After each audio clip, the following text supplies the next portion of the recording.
টি-টোয়েন্টিতে সর্বনিম্ন রানে all out হওয়ার শঙ্কা জেগেছিল। হয়নি অবশ্য। টপ ও মিডলের ব্যর্থতার দিনে লোয়ার অর্ডার সামলেছে দায়িত্ব, লজ্জার রেকর্ড এড়াতে পারলেও বড় হার রুখতে পারেনি। পাকিস্তানের বিপক্ষে ইতিহাস গড়ার লক্ষ্যে নামা বাংলাদেশ মুখ ধুবড়ে পড়েছে। হেরেছে ৭৪ রানে। তাতেই সিরিজ থেমেছে ২-১ ব্যবধানে। মিরপুরে ৩ টি-টোয়েন্টি সিরিজটি লিটন দাসের দল অবশ্য আগেই নিশ্চিত করেছে। তবে ধবলধোলাইয়ে ইতিহাস গড়ার দিনে উল্টো ধসে পড়ে টাইগার ব্যাটিং লাইন। জাগে ২০১৬ সালে ৭০ রানে অল আউট হওয়ার রেকর্ড ভাঙার শঙ্কা। শেষ পর্যন্ত তা হয়নি। সাইফুদ্দিনের ব্যাটে লজ্জা এড়ায় ১৭ রানও পেরোয়।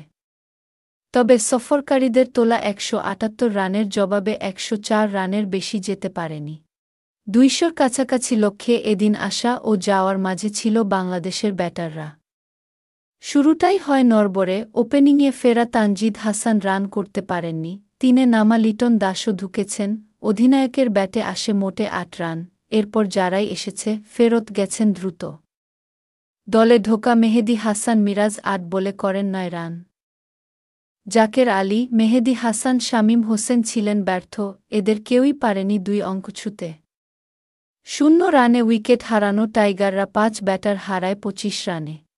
দলীয় ৪১ রানের মাথায় ধীরগতির ইনিংস খেলে ফেরেন ওপেনার নাইম শেখ।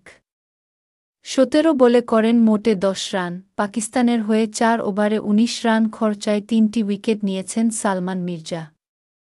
ফাহিম আশরাফের শিকার ২টি। আগা সালমানের ব্যবহার করা ৭ বোলারের সবাই ছিলেন বেশ দাপুটে। উইকেট পাননি শুধু ১ ওভারে ২ রান দেওয়া সাইম আইয়ুব। পাকিস্তানের জয় বিলম্বিত করেছেন মোহাম্মদ সাইফুদ্দিন ও শরীফুল ইসলাম। বোলিংয়ের বাজে দিনে ব্যাটিংয়ে ধস দেখে বাংলাদেশ।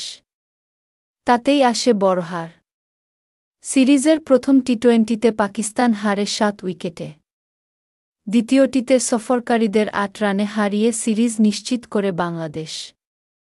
আজ ধবলধোলাইয়ে ইতিহাস গড়ার দিনে টাইগাররা দেখেছে ১ হার।